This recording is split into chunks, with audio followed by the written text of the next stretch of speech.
अस्सलाम वालेकुम मेरे समझदार पाकिस्तानियों। मेरा नाम रेहान तारिक है और आप मेरा यूट्यूब चैनल और फेसबुक पेज देख रहे हैं। करोड़ हा दरूद आकाए दो जहां नबी मेहरबान मोहम्मद मुस्तफ़ा सल्लल्लाहु अलैहि वसल्लम पर। इस दुआ और इस उम्मीद के साथ इस व्लॉग का आगाज करते हैं कि अल्लाह रब्बुल इज्जत इस मुल्क के फैसला साजों के दिलों में समझदार पाकिस्तानियों के लिए नरमी पैदा कर दे। इस मुल्क के आला तरीन ओहदे पर फाइज बड़ी शख्सियत की बड़ी कुर्सी खतरे में पड़ गई है और बड़ी शख्सियत की बड़ी कुर्सी को खतरे में डालने के लिए एक लंबी चौड़ी चार्जशीट तैयार कर ली गई है। उस चार्जशीट को बड़े घर में पहुंचाना मकसूद है, जिसके बाद रिक्वायर्ड टास्क एग्जीक्यूट करा लिया जाएगा। अब बड़ी शख्सियत को हाथ डालने वाला भी तो कोई छोटा मोटा नहीं हो सकता, ये कोई बड़ा ही होगा। जो खबर मैं आपके साथ शेयर कर रहा हूं इंतहाई जिम्मेदारी के साथ शेयर कर रहा हूं और इस खबर की तमाम तर तफसीलात आपके सामने रखूंगा। आप सोच रहे होंगे कि उस बड़ी शख्सियत का ताल्लुक कहां से है, किस इदारे से है। मैं क्लियर भी करूंगा, आपके बहाम भी दूर करूंगा और जो शिकायत कुनिंदा है वो क्या कह रहा है वो भी आपको बताने की कोशिश करूंगा, इंतहाई एहतियात के साथ और इंतहाई जिम्मेदारी के साथ। लेकिन बावसूख अंदाज में जो बात मैं कर रहा हूं बड़ी स्ट्रॉन्ग फुटिंग्स पे कर रहा हूं, इसका इत्मीनान रखिएगा और उसके लिए आपको आगे चलकर मेरी वीडियो को बड़ी तवज्जो से सुनना भी पड़ेगा। 190 million pound case Imran Khan और बुशरा बीबी के अगेंस्ट फर्द जुर्म आयद हो गई है और यह खबर मैंने आज अर्लियर व्लॉग में आपको दे दी थी कि लाइकली कभी इम्कानात है कि बुशरा बीबी और इमरान खान पर फर्द जुर्म आयद कर दी जाएगी। अडयाला जेल समाअत के दौरान इमरान खान साहब ने अपने वकला से गुफ्तगू भी की है, सहाफियों से भी बातचीत हुई है और उसके बाद क्या स्ट्रैटेजी बनाई गई है ये भी आज के इस व्लॉग में आपको बताएंगे। बिलावल भुट्टो साहब सदर ममलिकत को एक मशवरा दे रहे हैं, वो मशवरा क्या है वो भी देंगे। और आज मखसूस नशस्तों का मामला जो मैंने अर्लियर व्लॉग में टेकअप किया था और आपको बताया था कि एक मामला जो जुमे के रोज हल नहीं हो सका, पीर के रोज हल नहीं हो सका, उसको हल करने के लिए मंगल का रोज चुना गया, लेकिन क्या कीजिए कि मंगल के रोज भी हल नहीं हो सका। तो चीफ इलेक्शन कमिश्नर तो चाले चल रहे हैं। अब एक चाल जमीन वाला चलता है और एक चाल आसमान वाला चलता है। चाल क्या चली जा रही है और मुमकिन तौर पर इस मामले में क्या होता हुआ नजर आ रहा है, ये तमाम तर तफसीलात आज के इस व्लॉग में आपके साथ डिस्कस करेंगे। लेकिन उससे पहले मैं इंतहाई अदब से आपसे रिक्वेस्ट करता हूं कि अगर आपने हमारा चैनल सब्सक्राइब नहीं किया है तो चैनल को सब्सक्राइब कर ले। अगर वीडियो पसंद आए तो लाइक और शेयर करना इसलिए मत भूलिएगा कि इससे हमारा मैसेज तक पहुंचता है और अगर बेल आइकन प्रेस करेंगे तो ऐसी बहुत सारी वीडियोस आपकी निगाह से तवातुर से और बर वक्त गुजरती रहेंगी। सबसे पहले तो मुझे बहुत इंतजार था कि आज चीफ इलेक्शन कमिश्नर अपने फुल कोर्ट के साथ यानी फुल बेंच के साथ जो है वो इस मामले की समाअत करे। ओपन हियरिंग होनी थी जिसमें chief election commissioner Sikandar Sultan Raja समेत चारों सूबाई मेंबरान ने शिरकत करनी थी और उसमें मामला यही था कि सुन्नी इत्तेहाद काउंसिल को मखसूस नशिस्तें देनी है या नहीं देनी। अब कल रात एक चाल चली गई और कल रात पाकिस्तान मुस्लिम लीग नून और पाकिस्तान पीपल्स पार्टी और फिर एमकेएम, इन तीनों जमातों ने इलेक्शन कमीशन ऑफ पाकिस्तान में एक दरखास्त दायर कर दी कि ये नशिस्तें उनमें तकसीम कर दी जाए, डिस्ट्रीब्यूट की जाए। देखिए, अगर इलेक्शन कमीशन ऑफ पाकिस्तान ने ये नशिस्तें सुन्नी इत्तेहाद काउंसिल को नहीं देनी तो फिर तो ऑटोमेटिकली 3 की प्रोपोर्शन के साथ जो है ये नशिस्तें बाकी जमातों में डिस्ट्रीब्यूट हो जानी है, जिसमें नून लीग, जिसमें पीपल्स पार्टी और जिसमें एमकेएम शामिल है। यानी हिस्सा बकदरे जुस्सा हर जमात को मिल जाएगा। 3 नशिस्तों पर एक मखसूस नशिस्त डिस्ट्रीब्यूट कर दी जाएगी। तो फिर इन जमातों को फरीक बनने की क्या जरूरत थी।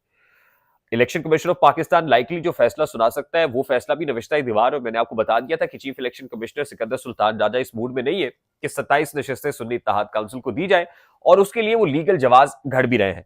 लेकिन इन जमातों को क्या जरूरत थी कि फरीक बन जाते। बरकैफ ये फरीक बने हैं, लीगल ग्राउंड्स पे बने हैं और उसकी बुनियादी वजह यही लगता है कि आज की जो समाअत है इसको डिले किया जाए। आज की समाअत को डिले करके ये डिलेइंग टैक्टिक्स इस्तेमाल करना मकसूद है।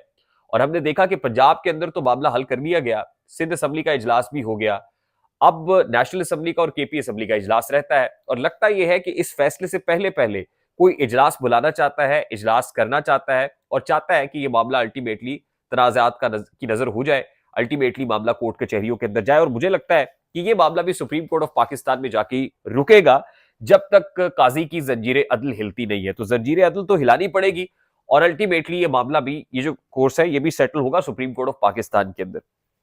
190 मिलियन पाउंड केस से मुतालिक मैंने आपको बता दिया था कि इमरान खान साहब के अगेंस्ट जो पहले 3 केसेस का फैसला आया, साइफर केस, तोशा खाना केस, सिद्दत में निकाह केस, 190 मिलियन पाउंड केस का फैसला हो नहीं पा रहा था। जज बशीर साहब की वजह से बहुत ज्यादा प्रेशर था, तबीयत ठीक नहीं, तो उन्होंने कहा जी मुझे जाने दे माई बाप, मेरी तबीयत ठीक नहीं है।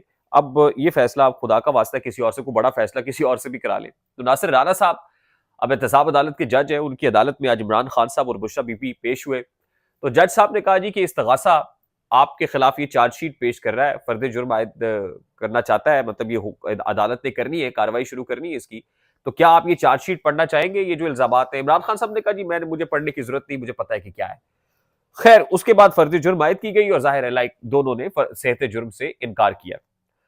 अब 5 गवाहान को 6 मार्च को तलब कर लिया गया है, यानी अगली हियरिंग 6 मार्च को होगी और 5 गवाहान तलब किए गए हैं। हमने तोशाखाना केस में भी देखा, हमने इद्दत में निकाह केस में भी देखा, हत्ता के साइफर केस में भी देखा कि जो गवाहान है उनके बयानात पर जिरा किस अंदाज में मुकम्मल की गई, फौरी फौरी क्रॉस एग्जामिनेशन भी हो गया और इमरान खान साहब के वकला को टाइम भी नहीं दिया गया कि क्रॉस एग्जामिनेशन के अंदर वो भी कोई डिफेंस के जो लॉयर है वो भी हाजिर हो सके। उसमें भी एक एक मुकदमे के अंदर तो आपने स्टेट के जो काउंसिल है, डिफेंस काउंसिल अपॉइंट कर दिए।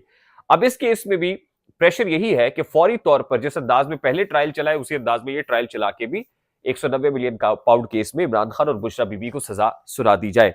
और उसकी बुनियादी वजह यह दिखाई देती है कि थर्सडे को जो केसेस है इमरान खान साहब की, जिसमें तोशा खाना है और जिसमें साइफर केस है, उसकी सजाओं को मुअत्तल करने और रिहाई का मुतालबा है। और मैंने आपको बताया कि जुमेरात के रोज भी कोई सरप्राइज आ सकता है। तो पैरेलल अब दो समझ लीजिएगा कि तरह की चीजें चल रही है। एक तरफ तो एक वो थॉट है जो ये कहती है कि इमरान खान साहब को रिलीज होना चाहिए, रिहाई होनी चाहिए, ईज ऑफ होना चाहिए और प्रैक्टिकली सबको लेवल प्लेइंग फील्ड सियासत करने का और मुल्क के अंदर जो है वो सैनिटी प्रिवेल करनी चाहिए, तमाम पॉलिटिकल फोर्सेस मैदान के अंदर हो। ये नहीं हो सकता एक को एलियनेट कर दिया जाए और बाकियों को खुली छूट दे दी जाए, इससे हम गंदे हो रहे हैं। लेकिन जो ओपोनेंट्स हैं वो कहते हैं ठीक है, लेकिन जो केसेस हैं उनको कोर्ट्स में चलना चाहिए। तो अगला केस तैयार किया जा रहा है ताकि इमरान खान का अगर लाइकली इक्विटल होता भी है, उसके अंदर रिहाई मिलती भी है, तो इस केस में उनको धर लिया जाए और उसमें बुशरा बीबी भी मौजूद है। तो ये सारी कहानी है जनाब। और फिर आज ही के रोज इमरान खान साहब ने जो धांधली का मामला है और जो उनके लोगों को सुना नहीं जा रहा है, मखसूस नशिस्तों का मामला है, और फिर आप देखिए कि लोधरा के अंदर NA 154 के अंदर कांजू साहब 8,000 वोट मुस्तरदशुदा निकल आए, जो इटसेल्फ एक चार्जशीट है पूरे के पूरे सिस्टम के ऊपर, आरओज और डीआरओज के ऊपर, कि भी 8,000 मुस्तरदशुदा वोट आपने काउंट कर लिए। तो इसका मतलब इमरान खान जो कंप्लेंट कर रहा है और इमरान खान के कैंडिडेट्स जो शिकायत दर्ज करा रहे हैं उनके अंदर वजन तो मौजूद है। तो अब इस मामले के ऊपर हफ्ते के रोज इमरान खान साहब ने कॉल दे दी है कि पूरे मुल्क के अंदर लोग निकले और दबादम मस्त कलंदर हो, पुरअमन एहतजाज हो। अच्छा, मुझे जो आपके साथ बड़ी इंपॉर्टेंट खबर शेयर करनी है, मैं बता दूं कि बिलावल साहब ने कहा है कि ये जो प्रेसिडेंट है आरिफ अलवी साहब, सुप्रीम कोर्ट ऑफ पाकिस्तान के हाथ में, क्योंकि भुट्टो कत्ल केस की समाअत हो रही है, वो कहते हैं कि जी आरिफ अलवी साहब जो है ना वो इस काबिल नहीं है कि वो ईवान सदर संभाले, वो दाद संभाले। अब चंद दिन रह गए हैं, उसके बाद जाके वो दाद संभाले, उनका काम नहीं है, वो उनसे ईवान सदर नहीं चल सकता। अच्छा, अब वो जो बड़ी शख्सियत है और बड़ी कुर्सी है, हमारे सोर्सेज बता रहे हैं और जो शिकायत कुनिंदा है वो भी ये बता रहा है कि एक चार्जशीट उस बड़ी शख्सियत के अगेंस्ट तैयार कर ली गई है और उस चार्जशीट को अब मुल्क के आला तरीन फोरम के ऊपर जमा कराया जाएगा। आला फोरम के ऊपर जमा कराएगा। आला शख्सियत है और आला कुर्सी है और आला ओहदा है जो खतरे में पड़ गया है। जाहिर है जब आला ओहदा होता है, बड़ी कुर्सी होती है, तो बड़ी कुर्सी को हाथ डालने वाला भी को बड़ा होता है।